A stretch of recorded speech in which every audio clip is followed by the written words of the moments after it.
หมายสุงค่ะเมื่อในเป็นวันที่22เดือนธันวาคมปี2026ในตอนได้ข่าวใส่หมอขอมีข่าว3ตอนเดี๋ยวมาเปิ้นผ่าวค่ะตอนที่1ค่ะซื้ออันลูซิงสายใจกว่าหนังหลักๆละลายดีเว้งเกียงใหม่70โตปลายนั่นจองเตจางติดจับก้นข่าวเที่ยงตอนหนึ่งค่ะผมมีปนพ่นห้องการลงฝ่ายแห่งการไล่ออกมาลาดก็เลยลองการต่อว่าต่อไว้แห่งการข่าวเที่ยงตอนหนึ่งค่ะลงปอนจึงเปิ้นผ่าว่าสังคมโทษผ่านก้นหลักหลายหาก่อหาเมียวในประวัติในจึง ให้ป่องเลี้ยงดีภูมิปนพรเขาเนี่ยค่ะอ่อนตั้งเปิ้นได้ก็เข้ามาถมด้วยข่าวโคในอ่อนตั้งเนี่ยค่ะซื้อลูซิงสายใจกว่า72โตในข้าวตั้งอำหลายวันก้อยเนี่ยอันนี้ก็เป็นข่าวเงาที่อันก้นตั้งน้ำตกอกตกใจอยู่เนี่ยค่ะ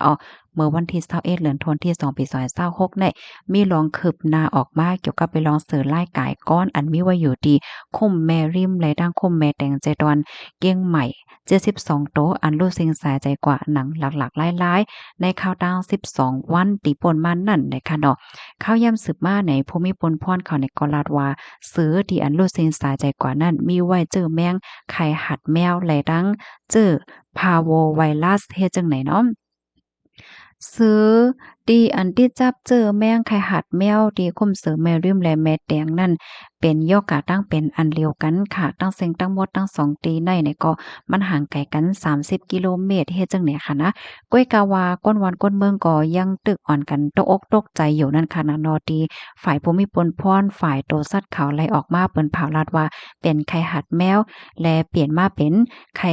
หัดหมาในนอติเต้มันปื้นตีๆนั้นซ้ำใน มันเป็นตีอันปีกจังไหนเจอแมงอันว่าเจอแมงอันลงมาตีแมวอะมาว่าจังไหนซ้ำเข้ากว่าตีนั้นไรจึงหือนั่นน่ะเนาะเพราะว่าด้วยได้ก็ตัดให้เข้ากว่าไรนั่นมันก็หยาบแห้งหนาเฮ็ดไหนค่ะลองได้ก็เป็นลองที่อันก้นเมืองอ่อนกันรวมมีความถามไว้อยู่จังไหนอะค่ะซื้อลายก่ายก้อนอันดีเสียงกว่าทั้งหมดใน72โตวค่ะนะเป็นซื้ออันอยู่ไว้ดีคมเสือแมวริมใน21โตวค่ะตีเม็ดแดงซ้ำ51โตวเนี่ยค่ะกำในหลายๆก็จะมีความถามเทียงว่าโอ้ป้อนนั่นไหนอันเจอแมงอันเฮ็ดให้สือรู้เซ็งสาใจกว่าเป็นอะไรโตในจ่องเดจังติดจับจูก้นหือเนี่ยค่ะผมมีปนพรเขาในก็ลาดว่าติดจับจูก้นไหนเหมือนจังหนังก้นเหตุการณ์ว่าก้นลุ่มล่าเสือโกกอดนั่นในเปิ้นก็เอากว่ากอทาดไปอยู่หลีเหี่ยวเหี่ยวก็ฮบทบหันว่าแก่นแข็งเฮียงกึมอยู่นั่นน่ะเนาะไรติดจับเจอแมงอีสังก็เปิ้นนั่นแหละย้อนให้ก้นวันก้นเมืองว่าก้นแอวเหลวว่าสว่าจังไหนอย่าไปตกอกตกใจเหย้าให้ไหนยืนยันว่ามันจังติดจับจูก้นลายเฮ็ดจังไหนค่ะนะค่ะ แลเที่ยงอำเพิงอำนาจแน่เพราะว่าหันถึงว่ากุลองเข้มเรียบร้อยเพเหย้าในก็ได้มาได้เปิดขึ้นเหย้าในค่ะเนาะที่คุมเสือแมริมและแม่แตงในเฮ็ดจั่งใดค่ะน่ะคุมเสืออันว่านั้นมันเป็นเฮ็ดไหนค่ะในพี่น้องเฮาค่ะมันได้เป็นปื้นที่อันหนึ่งเปิ้นก็เลี้ยงไว้สือเสร็จแล้วซ้ำเป็นเสียงตั้งกินในได้มีก้นแอวแหละ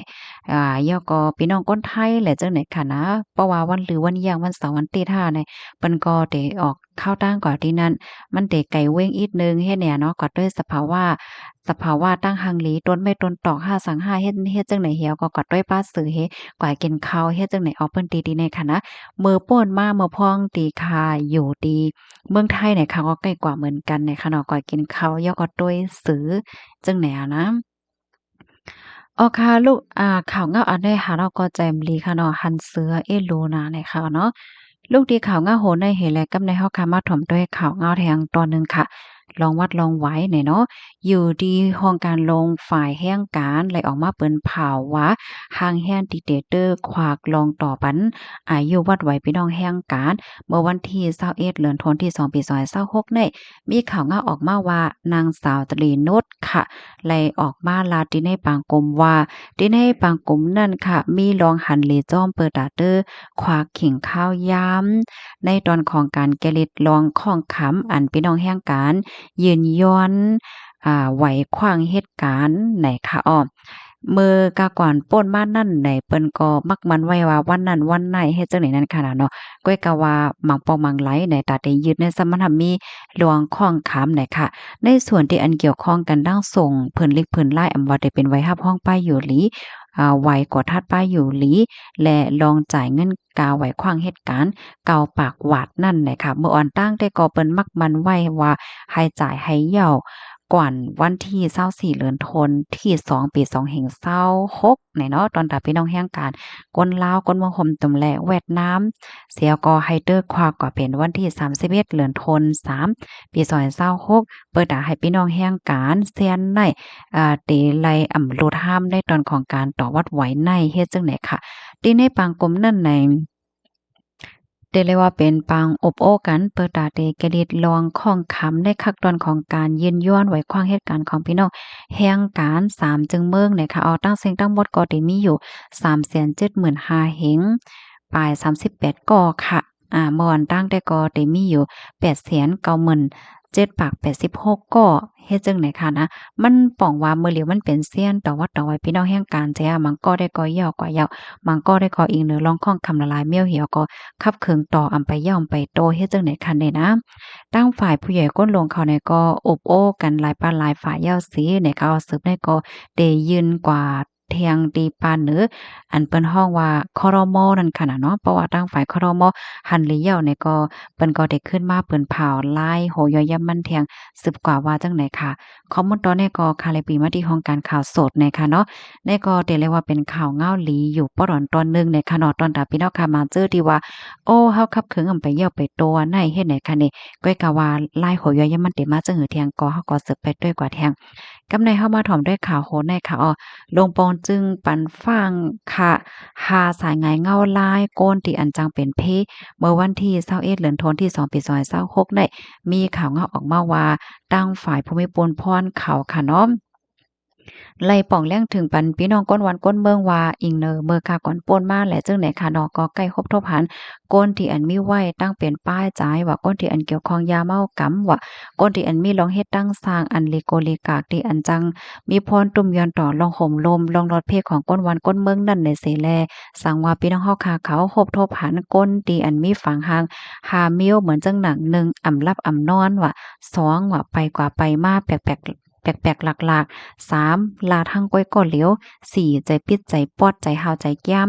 5เป็นก้นตีโกโกแฮเปิ้นไหลจังได๋สังหบทบหันฝางหางก้นเสก็มีหลายๆคอจังหนังที่อันว่ามาในเพราะว่าในจึงไหนให้พี่ๆน้องๆเฮาคานั่นไหนป้องเลี้ยงถึงปันดีภูมิปนพรเขาดีอันอยู่หิมหอมเฮิรนเฮาไหนเนาะอำนั้นก็ไฮไลท์ตึงลัดกว่าดีหมายโฟน1915อำนั้นก็1669ไล่ตาเสโกข้าวยามว่าจังไหนค่ะบ่เหลียวภูมิปนพรเขาเปิ้นเผาจังไหนยอค่ะนะหรือสิว่าเพราะว่าเฮาเขาฮบทบให้ตึงลาดก้วยมก้าไหนค่ะเนาะเพราะว่าตัวเจ้าก็เป็นได้ก็ให้ไลฟังอีกนึงค่ะนะสางถูกกรรมมาเปิ้นตึงลาดภูมิปนพรเขามาทัดไหนค่ะเนาะค่ะย้อนว่าเมื่อเหลียวได้ก้นอันเป็นป้ายใจก็สำคัญนำไว้จังไหนน่ะเนาะอยู่ๆก็ห้ำกว่าเฮ็ดลองสู้ยงโอน95กว่าเฮ็ดดีเปิ้นตีนันตีใน5จังไหนค่ะยินจมกูก็ที่รับถอมปันแห้งค่ะไม่ทรงค่ะ